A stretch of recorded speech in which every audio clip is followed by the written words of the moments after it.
What is up, guys? It is Wednesday, February 26th, and this is another episode of the Basketball Buddies pod. Remember to like, comment, subscribe, hit us up on Twitter, Instagram, TikTok, YouTube, anything. Hit us up. We love talking ball. Caden, how we doing tonight? Doing good. A little under the weather, so fighting through that, but pretty good slate of NBA games. Happy the All-Star break is over. Yeah, it definitely seems like the NBA loaded up their schedules for this final Mhm. push here. I know Oklahoma City. Just being up, we just played back-to-back games versus Minnesota. We got back-to-back games versus Denver coming up here, Yep. early March. So, a couple games to the Lakers. So, yeah, the NBA is popping more than ever. We took a little bit of a hiatus after the All-Star break, so it's good to be back. Yeah. Yeah. Um, So with that being said, I think first segment is about the Mavs. So kind of just going over a whole lot of news since the All-Star break. Obviously, last night we saw Luka play the Mavs for the first time, which was a very surreal experience. I still didn't think he looked like the Luca I know and love yet. You could tell he was kind of shocked a little bit. Um, Especially at the beginning of the game. He airballed a few shots early. He just didn't look like himself. Obviously, he's a great player and he's going to turn around at some point this season, but he just didn't look like the Luca I quite thought he was, and he still dropped a 19-point triple double. So he obviously is a fantastic player. We had a great first half from Kyrie Irving and Max Christie. I was pretty excited about those guys, but last night was a pretty glaring issue of role player production for the Mavs, and it doesn't help when you're missing four of your top guys at all, and you have players playing out of position.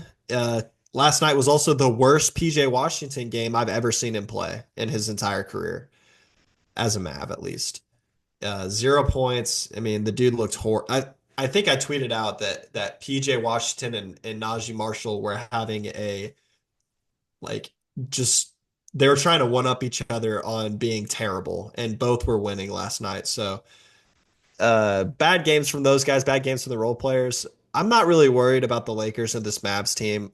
Obviously, when you give up as many points as you did in the paint, because you don't have any centers, it's just you can't do much outside of that. We did get to right, see Dwight Powell come back, which was a pretty good sign. He ended up right. starting the second half, which I thought he should have started the game, but Yeah, it's going to be Dwight interesting. Powell played much needed minutes. I mean, yeah, like you said, without the front line, the Dallas Mavericks, it's tough. I mean, and in that fourth quarter, it just looked like LeBron. Especially at the beginning of the fourth quarter, was just like he was just going to get downhill and get whatever he wanted.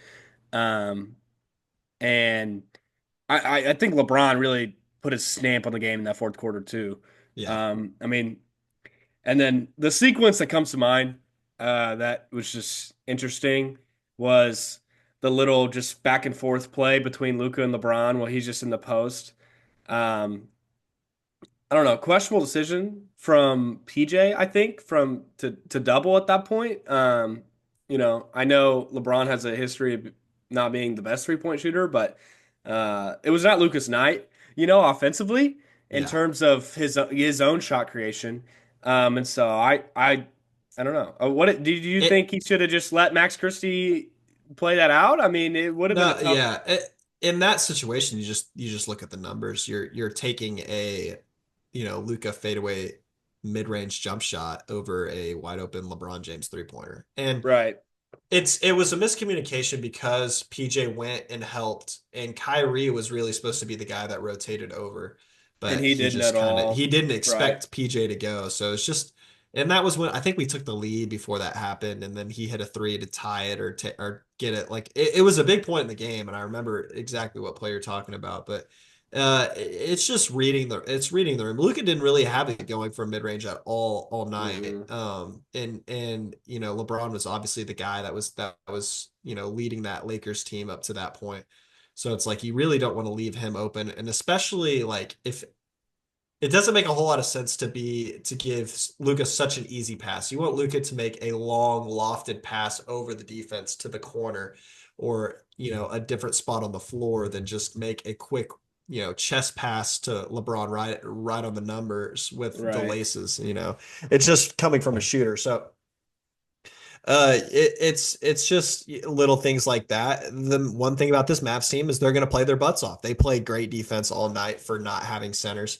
And the problem with this Mavs team is that the Mavs team currently constructed is constructed to bully teams. It is a big defensive, you're not scoring on us unless you hit contested threes defense and team.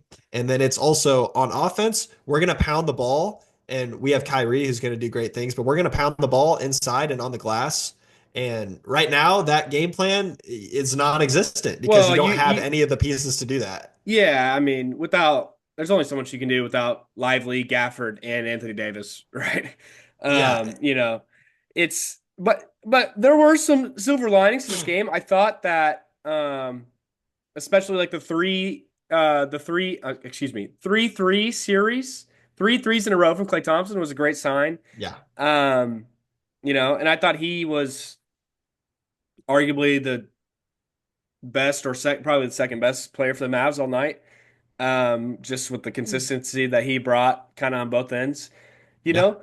Um, so I was impressed by that. And yeah, like I said, I mean, it's hard to really, it sucks for Dallas to take this loss for the standings more than anything. But you, as a Dallas fan, like, and you don't really take much from this game, just that you lost, yeah. because if you played this team in the playoffs and you were healthy, it would be nothing like last night. So, Yeah, it's just, and I think we talked about it last time. Is I was really giving Klay Thompson his due because he's been an elite player, and I said elite. He's been an elite player since the Luka trade for us, and obviously last night was another game that it's kind of gone under the radar how great he's been lately. And obviously Max Christie played a great game. He was all over the glass on defense and offense. He was, hitting time. He had back-to-back threes in the half. Like there's some pieces there. Now, obviously, the big issue with the Mavs that we're going to talk about, when we see them fully healthy is who's going to take that secondary kind of creator role offensively? We've seen Spencer Dinwiddie do it sometimes. We've seen Dante Exum do it sometimes. We've seen Najee Marshall do it sometimes, and it just kind of isn't solidified yet to have a creator or ball handler whenever Kyrie's out. Jaden Hardy's kind of played himself out of that running with those guys. So that will be something, and that's really the one real glaring weakness that I could see on this Mavs team is just really having that extra ball handler come playoff time. But this Mavs team, when fully healthy, is going to be a pretty elite team, and it's going to be a team that nobody wants to play in the playoffs, especially in the Western Conference. So it'll be interesting. We just got to get healthy. There's been a couple updates on Lively and AD. All three of our bigs are getting they're getting looked at on March 6th. So here in like a week or so. And then there's been some optimism that AD and Lively will play a few games together before the season ends. So that kind of leads that either one of them's coming back or both of them are going to be coming back before too long. AD looks like he'd be coming back a little bit earlier than Lively because he's been doing some shooting and stuff. So just kind of bracing for we're getting pieces back one at a time. Caleb Martin's going to be coming back. He's going to be a good piece for us. Kind of puts Kessler Edwards to the bench, which is much needed. I'm sick and tired of watching that dude play basketball. Um, so yeah, it should be interesting. yeah. Another thing you should mention too. I mean, obviously, with the emotions running high going into that game, that's another part that sucks about losing that. Obviously, against the team that you want to show out to because you just made a big trade with them. But it is what it is. Dallas. Uh, here's the thing about Dallas is that they are gonna have to string together some wins just because. unfortunately, they're on the outside looking in right now in the play-in situation. Sitting right now at the 9 seed with, unfortunately, we didn't do y'all a favor and beat Minnesota the other night, so they are solidified the 7th spot. But Golden State, with them being, I think 5-1 since the Jimmy Butler trade, has has jumped y'all. So it's scary hours right now. Yeah. You need to pick up as many wins as you can. So as soon as the big men can come back, the better, right? Yeah, the Mavs have the easiest schedule remaining out of those Western Conference teams besides the Timberwolves. So I'm not really worried about what the Mavs finish the year like. If they can get a top 8 seed and really fight for that 7 spot, I really feel really good in our chances. But either way, just kind of this season from hell for us. It's just bleak right now. Yeah. But you know, MFFL. So that's that's the motto. But well, is that all you got to say about the Mavericks? Yeah, that's all. I think that's all I got tonight. Cool. Well, in that case, I will touch on the Thunder. So I believe we have played 3 games since the All-Star break. The game against the Jazz and then 2 against Minnesota. So I just kind of wanted to touch on some of those games Yeah, individually. Um, I think my takeaway mainly from the Jazz game was an interesting game because a lot of teams, there's been a lot of talk about how we respond to the zone defense. Um, Everybody saw the clip floating around from Brian Windhorst on ESPN talking about that. Um, just to be clear, that's not a new thing. That's been an element all Hmm. season. Teams have been throwing the zone at us, trapping Shea, doubling him really high just to get the ball out of his hands. I'm watching the Brooklyn game. They're doing that tonight, you know. Um, and obviously that was a big narrative regarding the Minnesota game that just happened too. So, but yeah, against um, Utah, it really was just a whole team effort. Chet Holmgren had a fantastic game. Um, he's been incredible when he's been able to play. Um, he's still doing a little bit of resting, so just playing every other game since I mean he's coming off a really bad hip injury. So I Yeah. don't mind the passiveness there. Obviously, I want him to get going, and I want more data on this double big lineup that we're running. But I don't have a problem Yeah. with that. But Chet was fantastic once again.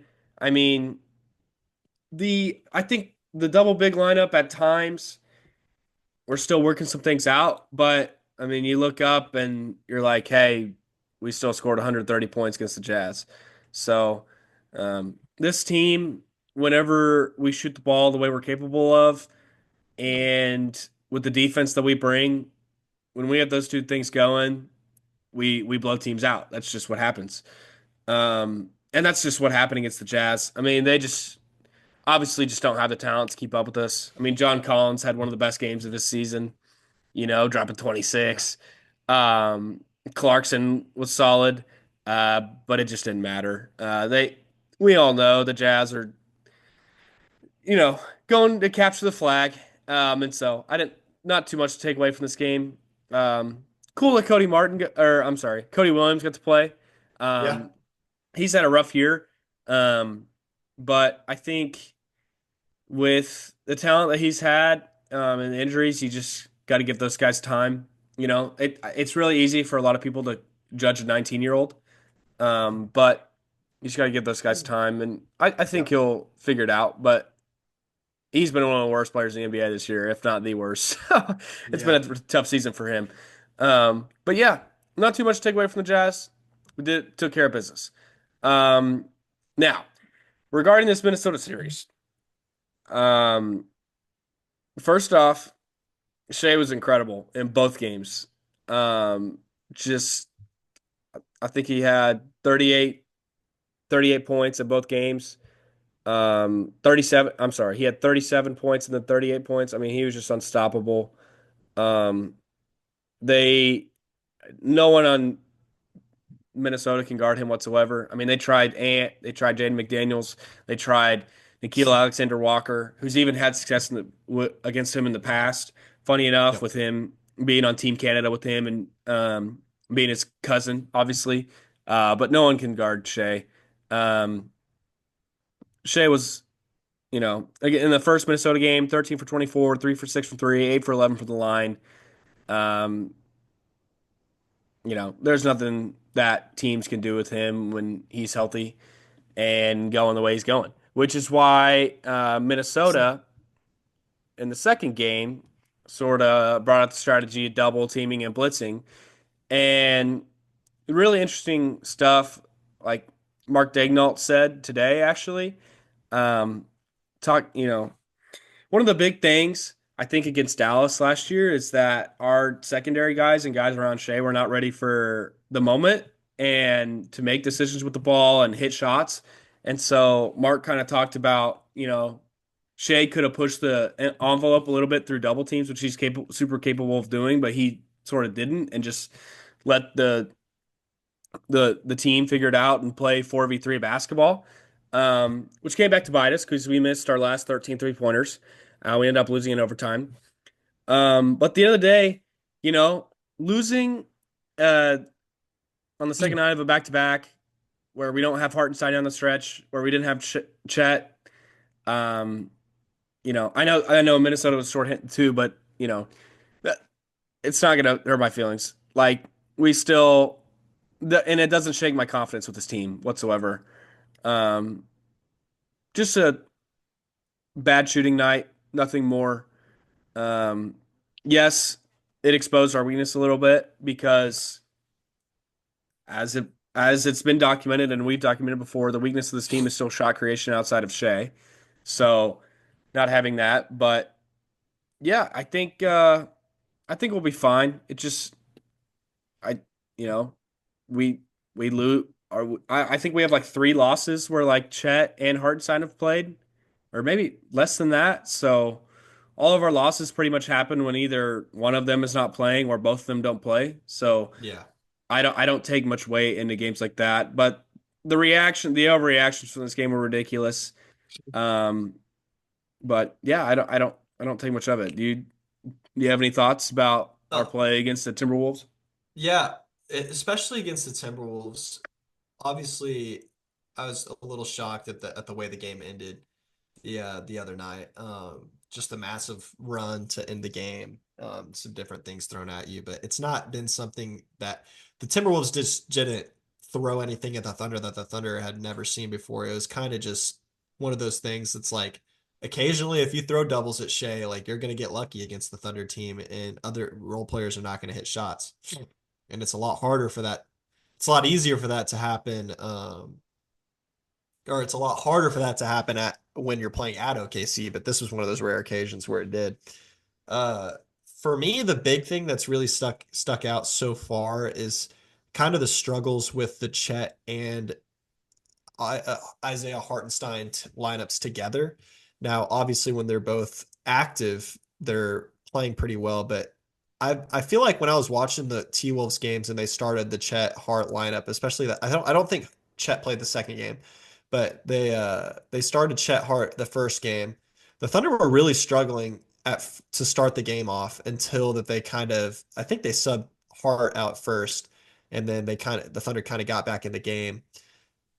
They're still figuring that out, and I think we talked about it a couple weeks ago. Is it's going to take some learning because Chet's never played really the four at this level, and it takes some learning not only for Chet but also it's a completely different type of feel on defense. When hey, like maybe it's not the worst idea if someone gets past me and they can go to the Twin Towers behind me. Um, and it's I think I've talked about this with you personally before. Defensively, the Thunder have been kind of notorious for just having four dogs roaming around on defense, running through passing lanes and stuff like that. And when Chet's at the four, you just don't have that same fear throwing to the four man with Chet roaming around from, short corner now when he's at the four to short corner or whatever. Yeah. So it's just different aspect of the Thunder that I don't think they've quite figured out yet. And it's definitely some early struggles in those lineups.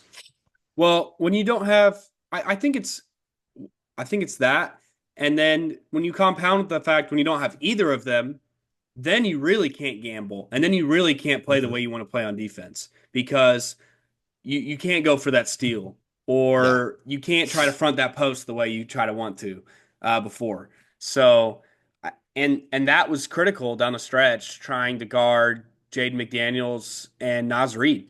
I mean, if you watch the game at all, it was not Anthony Edwards that killed us at all. He was benched Nope. for most of the time when Minnesota came back. It was, and it's the same problem all year. When we play without Chet and without Hartenstein, those big wings and those big men that can create offensively, they they've been killing us all Yeah. year. Whether it's PJ Washington, whether it's Naz Reid, it was Jaden McDaniels last night.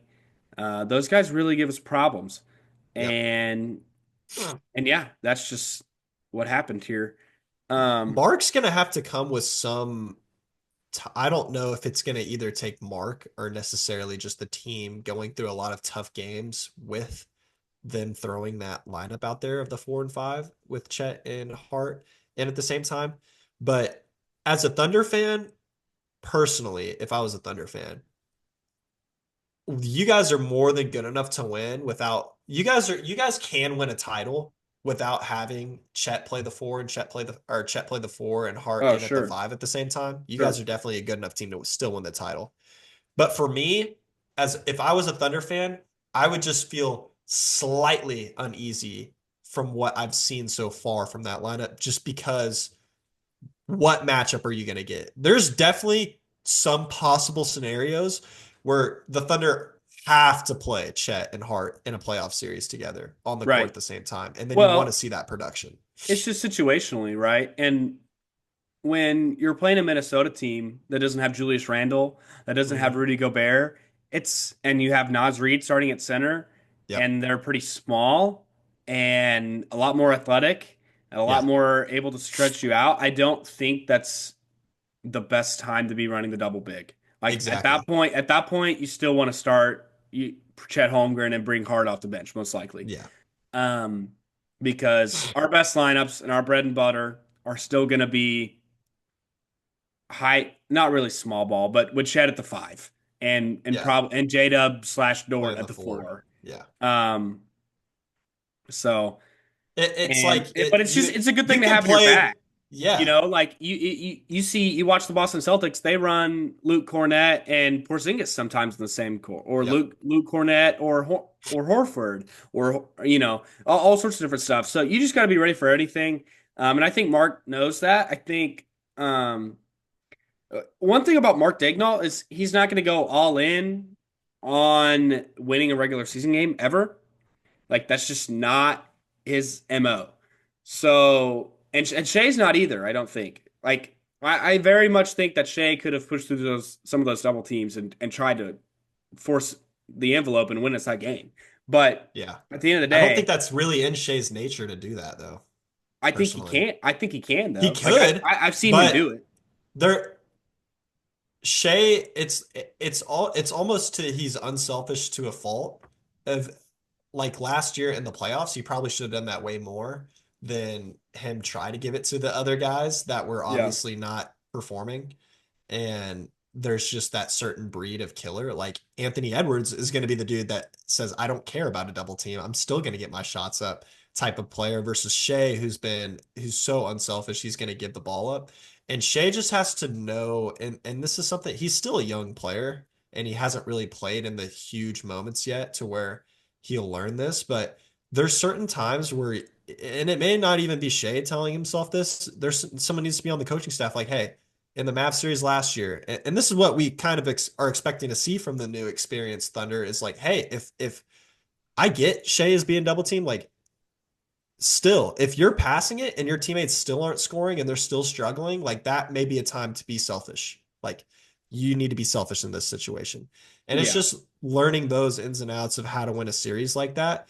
Obviously, there's some nights where you get double teamed, and this is kind of what happens to the Thunder. There's some nights the Thunder get double teamed and Shea gets double teamed, and y'all still blow teams out of the water. It's just you got to read it on a night to night basis or a series to series basis in the playoffs. It's Hmm. all dependent, but it's being able to unlock as many different options and have as many different options available to you is how you build a championship team Right. in a dynasty, to be honest. So, and that's what we saw the Celtics do last year. They could play in any single situation. We saw them play in any single situation in the playoffs and in the regular season, and that's why they were one of the most probably the most dominant championship teams ever. Yeah, and you know, yeah, I talked on it earlier. Um, sort of the different lineups they can throw out there with their big men, but part of it with Boston too is just being built around players like Jason Tatum and Jaylen Brown, Hmm. with them being so versatile. Like there's only one Jason Tatum, a 6'10" wing who can do everything do everything at the highest level in the NBA required. Yep. Um, Jaylen Brown, who's a 6'8" wing who can you can almost say the same thing about. Um, so yeah, Yeah. and I think Shea, that's just like you said, part of the development. And Jason Tatum and Jaylen There's gonna Brown, need to be times where he says, I don't care that I'm being doubled. I'm still gonna go shoot. right?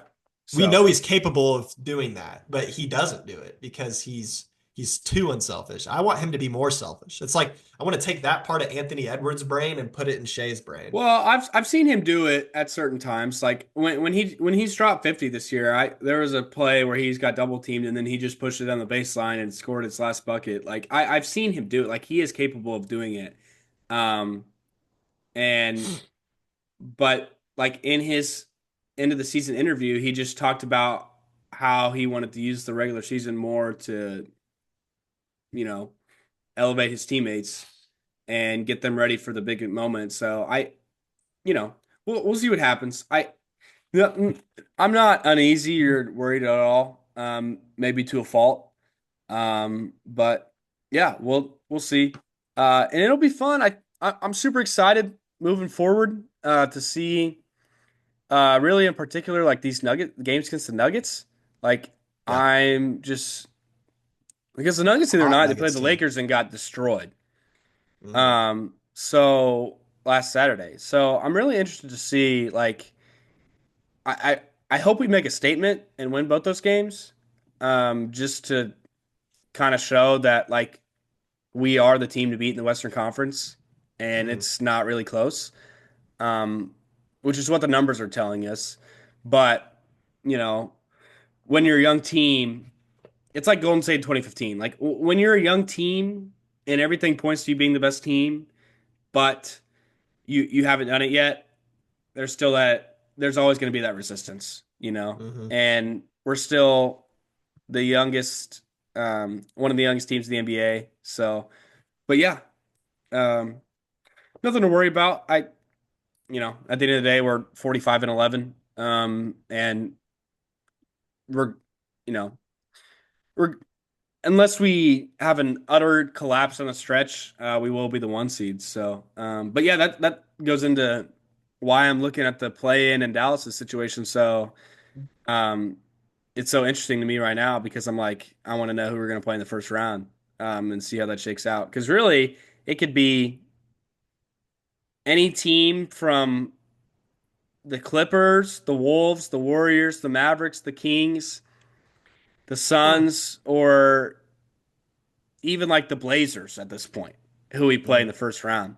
So yeah, I don't know. We will excited for the stretch going on the season, and It'll be interesting. hopefully we can get Chet off this rest schedule, and so he can just log more minutes with Isaiah Hartenstein and just by himself to just get in the best rhythm and chemistry we can. uh, going into the stretch of the season. And the biggest thing for us is just going to be staying healthy. So, um, but yeah, any other thoughts you got on our No, on that's my good. team? So, That's good. all right, good deal. Well, I know you got some games picked out for us to pick on. So, Yeah. what you got for us tonight? I got Denver at Milwaukee, and I think this one's tomorrow night, and it'll be uh yeah, at Milwaukee. Jamal Murray, Aaron Gordon game time decisions, Giannis's game time decision. We're gonna assume all those players are playing. What are you thinking about this game? I know Milwaukee had a nail biter last night against the Bucks. Denver's kind of been on this hot streak, but even Jokic kind of said it the other day. It's like they haven't been playing any really good competition during their little win streak. So, Yeah, which was what are you feeling about absolutely that game? hilarious that he straight up and said that. I was like, in which being a Western Conference contender, quick to point out the flaws of the other teams. I've been thinking that because they played about 9 or 10 teams with losing records in a row. Hmm. Um, but yeah, this new Bucks team after they traded for Kuzma is still a bit weird to me. Like I don't Hmm. know if they've fully figured that out yet. Like Kuzma hasn't. I don't know. I mean, he's been okay for them, but like I don't think he's been that good. I really don't. Hmm. Um, he's kind of struggling to fit in. Like I want to find his splits real quick. Um, for when he's been playing with Milwaukee. Um, like let's see. So his minutes have gone up significantly. So he's up from 28 minutes a game to 34 minutes a game. Um, his his usage obviously has gone down from Hmm. 26 to 21%. So he's a lot less on the ball and a lot more of just like sitting in the corner, spacing the floor, which is sort of the role that he played whenever the Lakers won the championship. But like even at his best, he's like a 36% three-point shooter. So Yep. I don't know. Like, and I'm not, I don't know if I really trust Doc Rivers and Darvin Ham led coaching staff to figure this out. So I think there's a lot of questions about this Bucks team. Um, I think there's a lot of questions. Like this is a like people don't. I think it's been understated how important of a season this is for Milwaukee Hmm. because they have Giannis healthy and Damian Lillard healthy, who have never played a fully playoff series left. They've been bounced in the first round like 2 or 3 years in a row. So it's like if they lose in the first round again, there's going to be a lot of big questions. Um, Yep. so yeah, I'm interested to see how Milwaukee comes out the gates here. Um, because right now, like they need to win games too. Because right now they're at the 5 seed, fixing to play Indiana again, who bounced them in the first round last year. Hmm. So it's like it's a scary situation for them. So, but on the Nuggets side, obviously they've been rolling against stout competition or weak competition before they played the Lakers. The Lakers just blew them out the building the other night. So, yeah, I mean, I, I think this is kind of a big game for both teams, right? I think both teams are going to be looking to make a statement, Hmm. prove that they've gotten better and moving forward towards winning a championship, like both teams want to do. So I'll be interested to see kind of who comes out on top here. And Jokic versus Giannis, I mean, it's always going to be fun, right? Hmm. So, Yeah. Yeah. what do you got on this game? Uh, every part of my body is screaming Denver, but I have a feeling you're going to pick Denver. So just for the fun, I'm going to pick Milwaukee. Okay. Yeah. Um, I don't know what Milwaukee's going to do with Jokic, man. I just, he, I mean, this is one of he's special, man. I Yep. think he's one of the. I mean, I'll to put it The lightly, best player in the world. he's the best player in the world. He's one of the best big men of all time. Um, yeah, I'm gonna go with Denver here. So, All right. Then the next game we got is Minnesota at Lakers. So we get to see the Ant versus Luca kind of rematch from the Western Conference Finals last year. Also, last time Luca played Ant, Luca hurt his calf. Uh, it'll be a very interesting game. I feel like Minnesota and the Lakers have had a lot of back and forth games this year. I know they played opening night, and I think the Lakers won that game. Um, but I can't quite remember. This one's going to be a fun one. When you get Luca and Anthony Edwards playing against each other, and then LeBron and Nasri, you just got star power all around. You're like, man, like fireworks. So, um, Minnesota's going to be on the road. They don't have Rudy. They don't have Julius Randle. They don't have Dante DiVincenzo, but they've still found ways to win big games against some good teams. Obviously, they just picked up a great win the other night against the Thunder.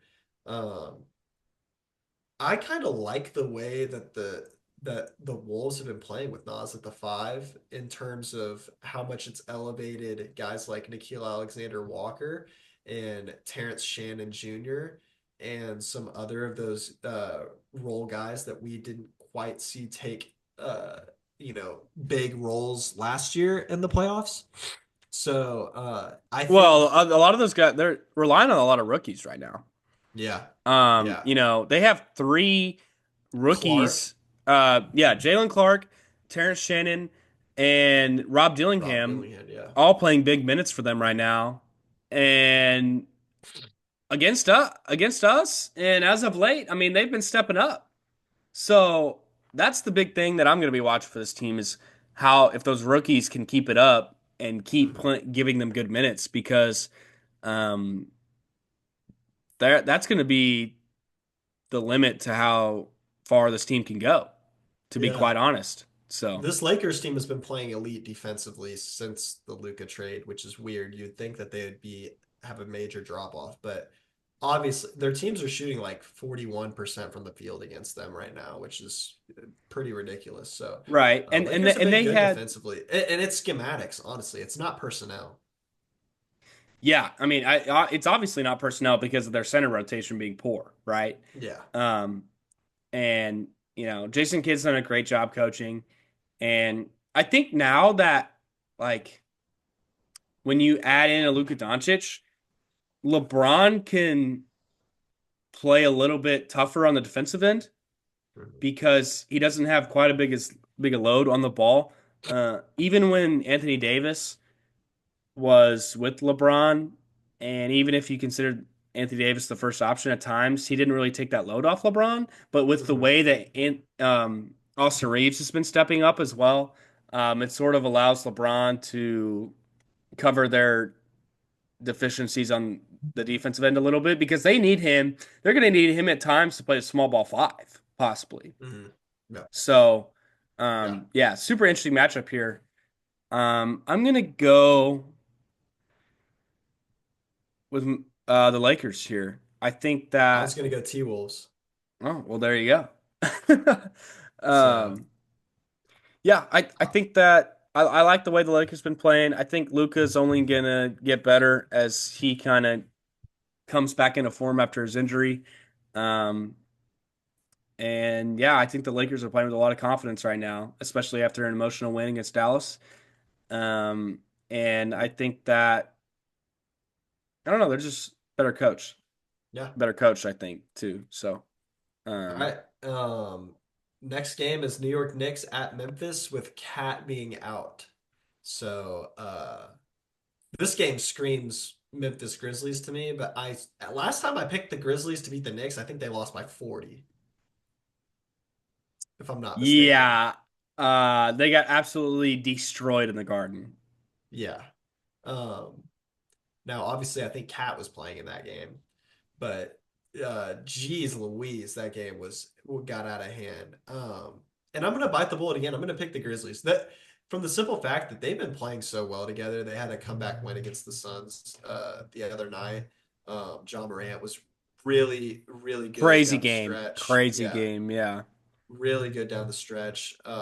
Obviously, the Grizzlies are just a regular season machine. Like they have every dude that steps on the floor for the Grizzlies, you're like, that dude could be playing for my favorite team. So I picked the Grizzlies. They're so deep, and it seems like the Knicks are I said this the other day, but the Knicks struggle against really, really good teams, and so it's one of those things where I'm like, I'm picking the Grizzlies again. But if they make me bite the bullet again, you may see me start fading Grizzlies picks. Yeah, I think that Memphis Phoenix game was so interesting because of the contrast in culture. Like Phoenix almost has no identity, no culture right now. And that's what drives Memphis, right? It's like they don't call it this, they don't really like but it's like the grit and grind Memphis Grizzlies, like that's it's just guys that just play solid basketball. Zach Edey's kind of giving them a bit of a tougher um, look. Um, and yeah, like you said, everybody that checks in uh, plays hard together, knows their role. Jaren Jackson Jr. is taking his game to another level here. Hmm. Um, I mean, we've talked about it. I think he's been Memphis' best player all season, and it's not even close.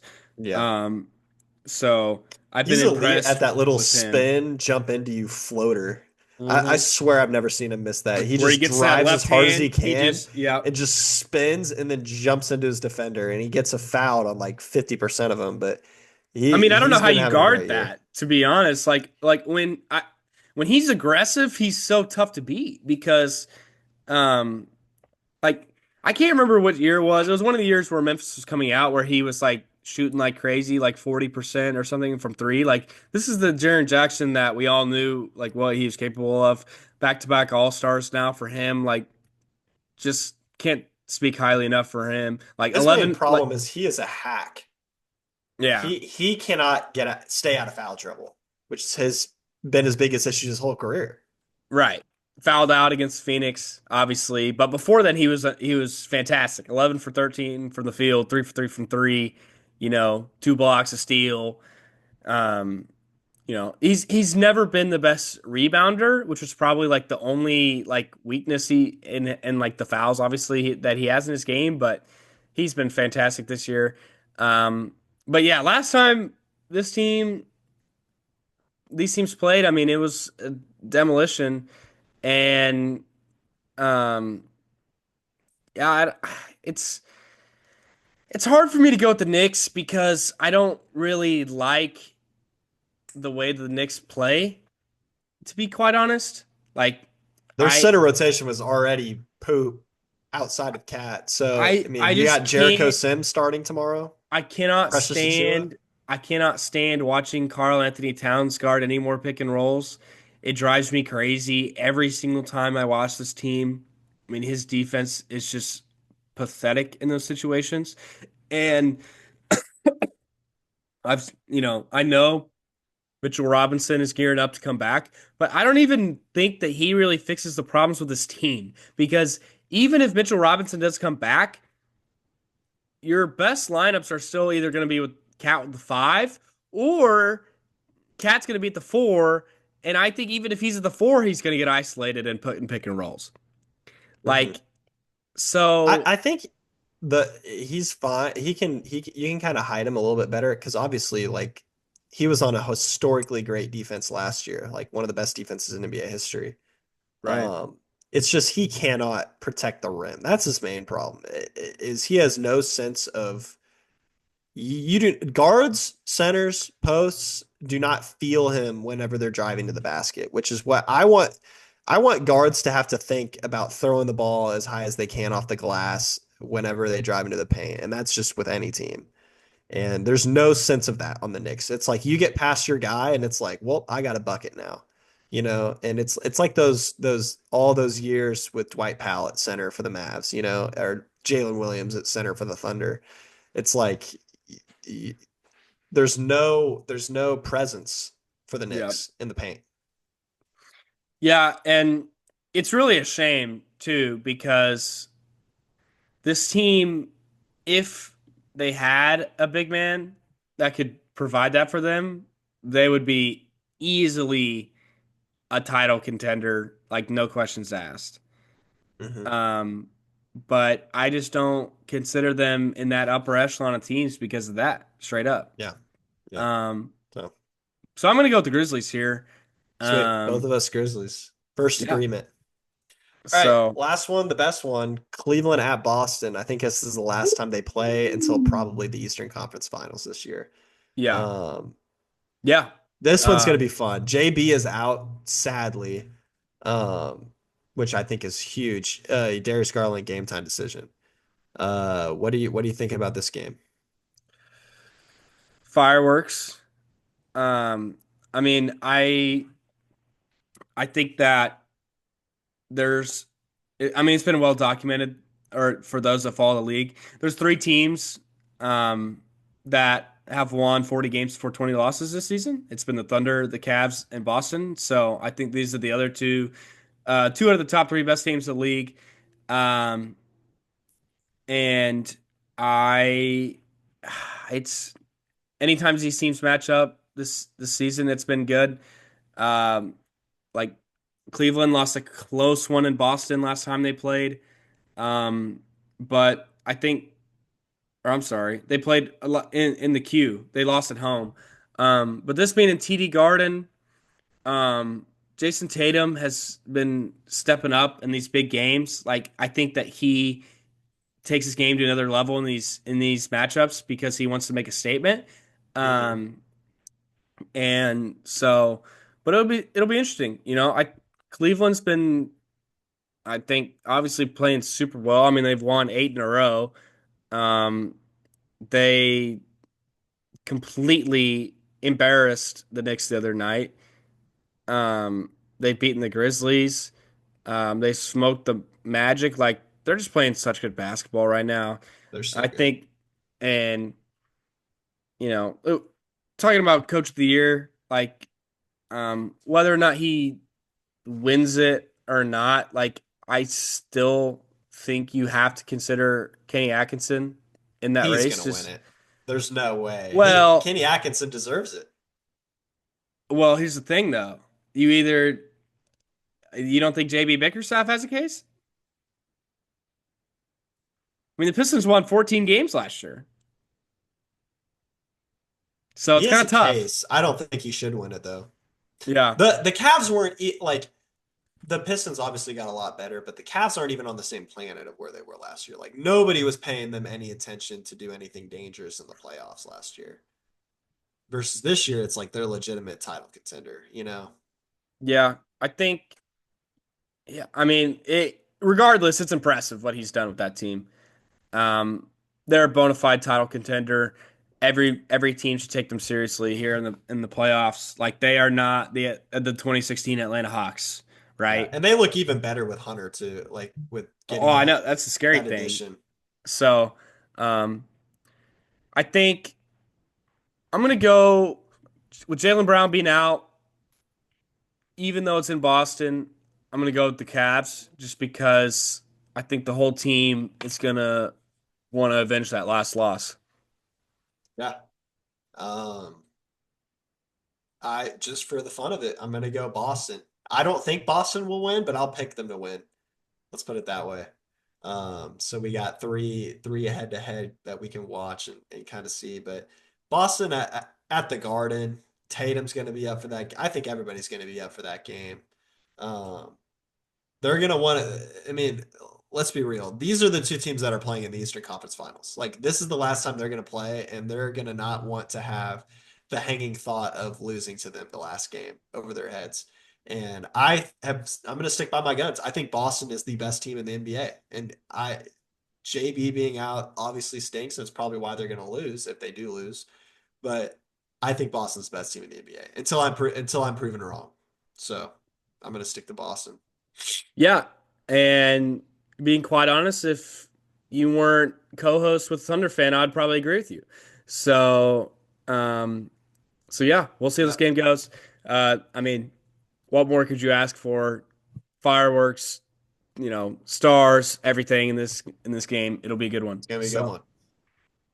but yeah, that about wraps it up for us.